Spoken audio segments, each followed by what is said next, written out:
ఓం శ్రీ గణేశాయ నమః. ఓం శ్రీ మహాసరస్వత్యై నమః. ఓం శ్రీ సీతారామాభ్యో నమః. శుక్లాం భరధరం విష్ణుం శశివర్ణం చతుర్భుజం ప్రసన్నవదనం ధ్యాయేత్ సర్వవిఘ్నోపశాంతయే. మనోజవం మారుతతుల్యవేగం జితేంద్రియం బుద్ధిమతాం వరిష్టం వాతాత్మజం వానరయూధముఖ్యం శ్రీరామదూతం శరణం ప్రపద్యే. రామాయ రామభద్రాయ రామచంద్రాయ వేధసే రఘునాథాయ నాథాయ సీతాయ పతయే నమః. హరే రామ. సుందరాకాండ పారాయణలో భాగంగా ఈరోజు మనం 6వ రోజుకు చేరుకున్నాము. ఈరోజు మనము 4-5 సర్గలు పూర్తి చేసుకోబోతున్నాము. జాగ్రత్తగా చివరి వరకు స్కిప్ చేయకుండా వినండి, చాలా బాగుంటుంది. మొదటిగా 4వ సర్గము లంకలో రావణాంతఃపురమున హనుమంతుడు ప్రవేశించుట. మహాతేజస్శాలియు కపివరుడును అయిన ఆ హనుమంతుడు కామరూపిణియు ఉత్తమురాలగు ఆ లంకాపురి దేవతను తన పరాక్రమము చేత జయించెను. సుగ్రీవునకు హితకరుడు మహాబాహువు అగు ఆ హనుమంతుడు ముఖద్వారము నుండి కాక ప్రాకారముపై నుండి దుమికి లంకా నగరమున అడుగిడెను. సత్యసంపన్నుడైన ఆ మారుతి శత్రువుల శిరస్సుపై అంటే శత్రునగరమున ఎడమ పాదము ఉంచెను. పిమ్మట రాత్రివేళ ఆ నగరమున ప్రవేశించెను. ఆ మహాకపి ముత్యములతోనూ పువ్వులతోనూ విరాజిల్లుచున్న రాజమార్గమును అనుసరించుచు రమ్యమైన ఆ లంకాపురిలోనికి వెళ్ళెను. అచ్చటి గృహములు ఉత్కృష్టములైన హాసధనులతో నిండియుండెను. అవి వివిధ వాద్యఘోషలతో ఒప్పారుచుండెను. ఆ గృహములు ఐరావతము వలె ఉన్నతములై స్వచ్ఛములై వజ్ర ఖచ్చితములై శోభిల్లుచుండెను. అట్టి ఉన్నత గృహములతో అలరాలుచున్న ఆ లంకా నగరము ఆకాశమునందలి మేఘమండలము వలె భాసిల్లుచుండెను. ఆ లంకా నగరము స్వచ్ఛములై తెల్లని మేఘము వలెనున్న రాక్షసుల గృహములతోడను జిలుగులను విరజిమ్ముతూ ఉండెను. వాటిలో కొన్ని చిత్ర విచిత్ర ఆకారములు కలిగి ఉండెను. కొన్ని పద్మ స్వస్తికా చిహ్నములతో అలరాలుచుండెను. మరికొన్ని వర్ధమాన నామక ఆకృతులతో విలసిల్లుచుండెను. అంతటను అట్టి రమ్య హర్మ్యములతో ఆ లంక నిరుపమానముగా నుండెను. సుగ్రీవ సచీవుడు స్వామి కార్య సాధనాదక్షుడు అయిన హనుమంతుడు రామకార్యార్థము సంచరించుతూ చిత్రమాల్యాభరణములతో అలరాలుచున్న ఆ లంకాపురిని చూచి మిక్కిలి ఆనందించెను. ఆ పావని ప్రతి గృహమును పరికించుచు ముందునకు సాగుచుండెను. అచటి గృహములు ఒకదానికంటే మరి ఒకటి చిత్ర విచిత్రములైన ఆకారములు కలిగి ఉండెను. స్వర్గమునందలి అప్సరసల వలె గానము చేయుచున్న మదవతులైన స్త్రీల యొక్క త్రిస్థాన స్వర అంటే మంద్ర మధ్యమ తారస్థాయిలు గల మధురమైన సంగీతమును మారుతి వినెను. మిక్కిలి సంపన్నులైన వారి గృహములయందు సంచరించుచున్న స్త్రీల వడ్డాణపు గజ్జల సవ్వడులను, వారి కాలియందల ధ్వనులను, వారు మెట్లపై నడుచుచున్నప్పుడు కలిగిన మధుర రవములను ఆ మారుతి వినెను. అచ్చటచ్చట రాక్షస గృహములయందు యోధులు జబ్బులు చరుచుకొనుట వలన కలిగిన ధ్వనులు, వారి సింహగర్జనలను, మరికొన్ని తావులయందు జపించు వారి వేదమంత్రములు పావునికి వినపడెను. ఆ హనుమంతుడు వేదాధ్యయన నిరతుడైన రాక్షసులను సంయుక్తముగా రావణస్థుతులనర్చు వారిని గర్జించుచున్న రాక్షసులను చూచెను. నగరము యొక్క నడిబొడ్డున సేనానివేశమునందు రాజమార్గమున చుట్టూను చేరిన గొప్ప రాక్షస బలమును రావణుని యొక్క పెక్కుమంది గూఢాచారులను అతడు చూచెను. ఆ నగరములందలి యక్షదీక్షా నిమగ్నులను, జడలు ధరించిన వారిని, శిరోముండనము గావించుకొనిన వారిని, వృషభ చర్మములు వస్త్రములుగా ధరించిన వారిని అతడు చూచెను. దర్భలను పిడికిళ్లతో ధరించి వాటిని మంత్రించి ఆయుధములుగా శత్రువులపై ప్రయోగించు వారిని, యజ్ఞకుండములయందు హోమములనర్చి కృత్యాది శక్తులను పొంది వాటిని పరులపై ప్రయోగించు వారిని అతడు వీక్షించెను. ఆయుధములను, ఇనుప గుదియలను, దండాయుధములను ధరించిన వారిని, ఒంటి కంటి వారిని, ఒంటి చెవి వారిని, వేలాడుచున్న పొట్టలు స్తనములు గలవారిని, భయంకరాకారులు అయిన వంకర మూతులు గలవారిని, వికృతాకారులు పొట్టివారిని, ధనస్సులను, ఖడ్గములను, శత్రుఘ్నులను, ఇనుప దండములను ధరించిన వారిని, గట్టి పరిగలు అంటే ఇనుప కట్ల గుదియలను చేతబూనిన వారిని, ఉజ్వములైన విచిత్ర కవచములను ధరించిన వారిని ఆ హనుమంతుడు వీక్షించెను. అచట ఆ రాక్షసులలో కొందరు మిక్కిలి లావుగా కాని సన్నముగా కాని కాక మధ్యస్థముగా నుండేది, మరికొందరు పొట్టిగా కాని పొడవుగా గాక సమానముగా నుండేది, కొందరు మిక్కిలి తెల్లని వారును గాక నల్లని వారును గారు, అంతగా గూనివారును గారు పొట్టివారును గారు, కొందరు వికృత రూపములను ధరింపగలవారు, మరికొందరు బహురూపములు గలవారు, కొందరు అందమైన వారు, మరికొందరు మిక్కిలి తేజస్సు గలవారును అయి ఉండిరి. ధ్వజములను పతాకములను వివిధములైన ఆయుధములను బల్యములను వృక్షములను పట్టిసములను వజ్రాయుధములను ధరించిన వారి క్షేపణులను అంటే తెడ్లను పాసములను చేతబూనిన వారిని ఆంజనేయుడు కాంచెను. పూలమాలలు ధరించిన వారిని, సుగంధ ద్రవ్యములు అలదుకొనిన వారిని, చక్కని ఆభరణములను దాల్చిన వారిని, నానా విధములైన వేషములను ధరించిన వారిని, స్వేచ్ఛగా సంచరించుచున్న పెక్కుమందిని, పదునైన శూలములను వజ్రాయుధములను ధరించిన మహాబలశాలురును హనుమంతుడు గాంచెను. అంతఃపుర ప్రాంగణమున మధ్యభాగమున రావణుడి యొక్క ఆజ్ఞానుసారము సావధానులై ఉన్న వేల కొలది సైనికులను అతడు చూచెను. అంతటా విశాలమైన బంగారు సింహద్వారము గల రావణుడి యొక్క ప్రాసాదమును అతడు వీక్షించెను.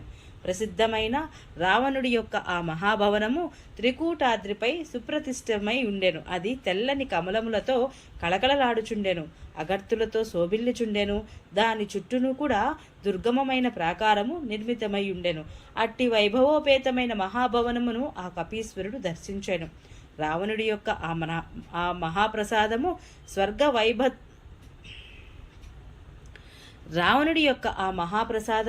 స్వర్గ వైభవ తుల్యమై దివ్యములైన నాదములతో ప్రతిధ్వనించుచుండెను. గుర్రముల సకిలింపులతో నిండియుండెను, ఆభరణముల ధ్వనులతో నినాదించుచుండెను. అది రథములతోడను పల్లకీలు మొదలగు వాహనములతోడను విమానములతోడను విలసిల్లుచుండెను. చక్కని గుర్రములతోడను ఏనుగులతోడను తెల్లని మేఘముల వలెనున్న 4 దంతములు గల భద్రగజములతోనూ అలరాలుచుండెను. మత్తిలిన మృగముతోనూ శారికాది పక్షులతోనూ భూషితమై మనోహరముగా నుండెను. అట్టి రమ్యమైన ముఖద్వారము మహావీరులైన రాక్షసులచే పెక్కు విధములుగా రక్షింపబడుచున్నది. అయినప్పటికీ ఆ రావణాంతఃపురమున ఆంజనేయుడు ప్రవేశించెను. ఆ రావణాంతఃపురము తప్తకాంచన ప్రాకారములతో విలసిల్లుచుండెను. అందలి లోపలి భాగము అమూల్యములైన ముత్యములతో మణులతో అలంకృతమై ఉండెను. శ్రేష్టములైన అగరు చందన పరిమళములను అది వెదజల్లుచుండెను. అట్టి అంతఃపురమున ఆ కపివరుడు అడిగిడెను.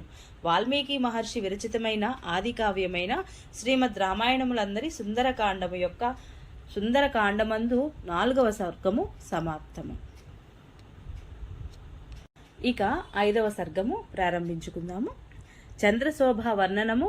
రావణాంతఃపురములో హనుమంతుడు సీతను అన్వేషించుట, ఆమెను గానుక దుఃఖపడుట, అంటే సీతమ్మ కనపడలేదని దుఃఖపడుతున్నాడనమాట. అనంతరము ధీశాలి అయిన ఆ హనుమంతుడు ఆకాశ మధ్య భాగమున చల్లని కిరణములతో హాయిని గూర్చుచున్న చంద్రుని గాంచెను. ఆ కళానిధి వెన్నెలను సర్వత్రా విరజిమ్ముచుండెను. గోశాలలో తిరుగుచున్న మదించిన వృషభము వలె ఒప్పుచు ప్రకాశించుచుండెను. లోకుల పాపములను నశింపజేయుచున్నవాడును, మహాసముద్రమును సైతము వృద్ధి పొందించుచున్నవాడును, సమస్త ప్రాణులను భూతములను జలములను వాయుమండలములను చంద్రమును ఆకాశమును ప్రకాశింపజేయుచున్నవాడును, అమృత కిరణుడు అగు చంద్రుడు ఆకాశము పైకి వచ్చుచుండగా ఆ మారుతి దర్శించెను. భువియందు మందరగిరిపైనున్న సాయం సంధ్య కాలమునందు సముద్రము మీదను అట్లే జలములోని పద్మముల యందును విరాజిల్లునట్టి శోభలు అంటే లక్ష్మి ఆహ్లాదకరములైన చంద్రకిరణముల యందు భాసించుచుండెను. వెండి పంజరమున హంసవలెను మందరగిరి గుహయందలి సింహము భంగి మదపుటేనుగుపై వీరుని భాతి చంద్రుడు అంబరమున దేదీప్యమానముగా ప్రకాశించుచుండెను. వాడి కొమ్ములు గల వృషభము వలెను ఉన్నత శిఖరములు గల మహాపర్వతము రీతిగా బంగారు తొడుగులు గల దంతములతో అలరాలు ఏనుగువలే షోడశ కళలతో చంద్రుడు విరాజిల్లుచుండెను. చంద్రకిరణ ప్రభావమున సీతాంబువులు మంచు బిందువులు చీకట్లు తొలగిపోయెను. గ్రహరాజైన సూర్యుని యొక్క కిరణ ప్రతిఫలమును చేత ఆయనలోని మాలిన్యములు అంతరించెను. ప్రకాశలక్ష్మికి ఆశ్రయమగుటచే ఆయనలోని మచ్చయులు నిర్మలమై ప్రకాశించెను. శశాంకుడైన చంద్రభగవానుడు ఈ విధముగా తేజరిల్లెను. అంబరమున విరాజమానుడైన రేరాజు సీతాతలముపై స్థిరముగానున్న మృగరాజు వలె మహారణరంగమున నిలిచిన గజరాజు పగిది రాజ్యాధికారము పొంది సింహాసనముపై ఆసీనుడై మహారాజు భంగి స్పష్టముగా తేజరిల్లుచుండెను. పండు వెన్నెలను పంచి ఇచ్చుచున్న చంద్రోదయం వలన అంధకారము అంతరించుటచే జనులు ఆనందించుచు ఉండిరి.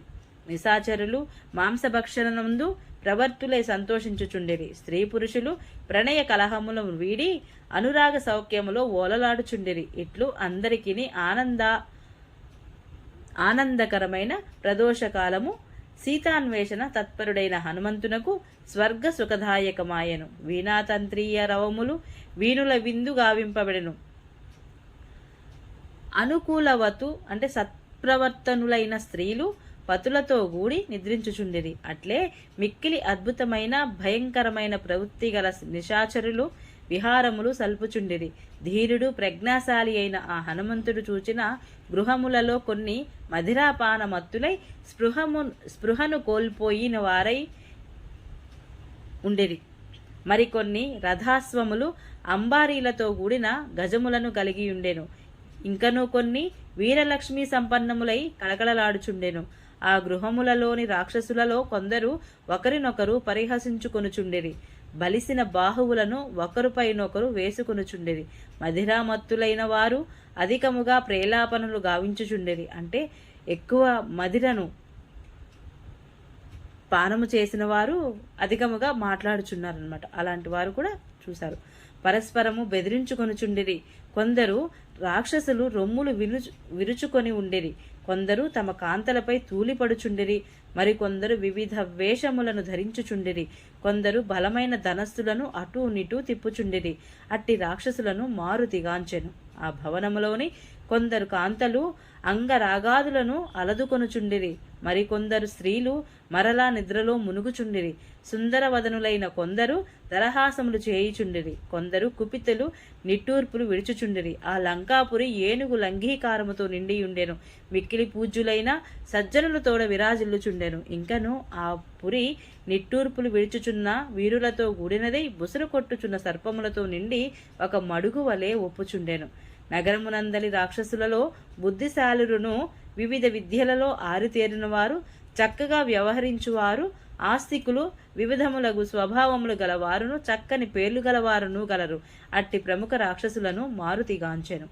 ఆ బుద్ధిశాలురు మిక్కిరి అందమైన వారు, సద్గుణ సంపన్నులు, తమ స్వభావముకు అనుగుణముగా ప్రవర్తించు వాసికెక్కినవారు. అట్టి వారిని చూచి ఆ కపివరుడు ఆనందించెను. ఇంకను అతడు వికృతాకారము గల వారిని, తదననుగుణముగా ప్రవర్తించు వారిని కొందరిని చూచెను.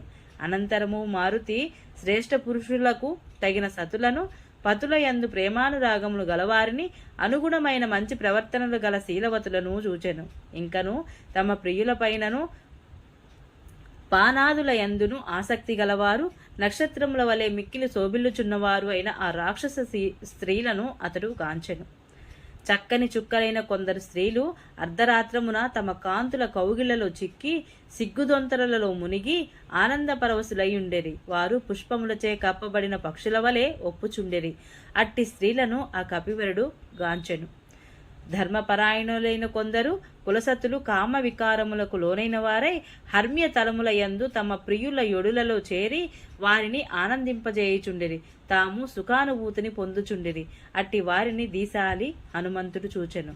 అచటి స్త్రీలలో కొందరు మేలిముసుగులు లేనివారై బంగారు తీగల వలె మెరిసిపోవుచుండిరి. కొందరు రమణీమణులు తప్తకాంచన కాంతులతో విరాజిల్లుచుండిరి. మరికొందరు చంద్రుని వలె తెల్లని కాంతులతో ప్రకాశించుచుండిరి. కొందరు సుందరాంగులు ప్రియ విరహ తాపముకు లోనై అట్టి లతాంగులను ఆ మారుతిగాంచెను. అనంతరము మనుషులకు ఆహ్లాదకరము గూర్చుచున్న ప్రియులను పొంది మిక్కిలి ఆనందమును అనుభవించుచున్న సుందరీమణులను కపివరుడు చూచెను. ఇంకను మిక్కిలి మనోహరముగానున్న స్త్రీలు తమ తమ గృహముల యందు ఆనందముగా నుండుట వీక్షించెను. చంద్రకాంతులను విరజిమ్మునట్టి అచటి స్త్రీల ముఖములు, వంకరగానున్న కనురెప్పలు గల వారి నేత్రములను, విద్యున్మాదుల వలె మనోహరముగానున్న వారి ఆభరణ పంక్తులను అతడు చూచెను. కానీ మిక్కిలి సౌందర్యవతియు ధర్మ మార్గమును అనుసరించు రాజవంశమునందు ఆవిర్భవించినదియును వికసించిన లతవలే రూప సౌభాగ్యము గలదియును అయోనిజయును కోమలాంగియు అయిన సీతాదేవిని మాత్రము అతను చూడలేదు. అవిచ్ఛిన్నమైన ధర్మ మార్గమునందు ప్రవర్తించునట్టిదియును రాముని ఎడబాటు కారణముగా దుఃఖితయ్యి ఆయన దర్శనమునకై ఎదురుతెన్నులు చూచుచున్న సీతమ్మను శ్రీరాముని యొక్క పవిత్రమైన మనస్సునందు స్థిరముగా నిలుపుకున్నట్టిదిను నారీరత్నములలో అత్యుత్తమరాలు అయిన సీతాదేవిని మాత్రము అతను దర్శింపలేదు. శ్రీరాముని విరహముచే పరితపించుచున్నది, కన్నీరు మున్నీరుగా విలిపించుచు గద్గత కంఠముతో ఒప్పుచున్నయిదు లోగడ మేలైన బంగారు కంఠాభరణమును ధరించుచున్నట్టిదిను అందమైన కనురెప్పలు గలదియును మధురమైన కంఠస్వరము గలదియును వనమునందు చక్కగా నాట్యము చేయు మయూరి వలె విలసిల్లునదియును అయిన సీతాదేవిని మాత్రము కనపడలేదు. అస్పష్టమైన ఆకారము గల చంద్రరేఖ వలె ధూళి దూసి బంగారు రేఖ వలెను గాయము మానినను గుర్తుగా మిగిలిన బాణరేఖ వలెను గాలి తాకిడికి చల్లా చెదురైన మేఘశకలము వలెను కృషించి ఉన్న జానకీదేవిని మాత్రము అచట ఆ పావనికి కనిపించలేదు. వాక్చతురులలో శ్రేష్ఠుడును నరేంద్రుడు అయిన శ్రీరాముని యొక్క పత్నియగు సీతాదేవిని ఎంత వెదికినను ఆమె కనపడకపోవటచే కపివరుడు దుఃఖాక్రాంతుడై క్షణకాలము పాటు అగ్నుని వలె దిక్కుతోచని వాడై ఉండెను. వాల్మీకి మహర్షి విరచితమైన ఆది కావ్యమైన శ్రీమద్ రామాయణములందరి సుందరకాండమునందు 5వ సర్గము సమాప్తము. హరే రామ, జై శ్రీరామ్. ఈ వీడియో మీకు నచ్చినట్లయితే జై శ్రీరామ్ 6వ రోజు పారాయణ జై శ్రీరామ్ 6వ రోజు పారాయణ సమాప్తము. ఈ వీడియో మీకు నచ్చినట్లయితే please subscribe my channel, like, share, comment please. Thank you.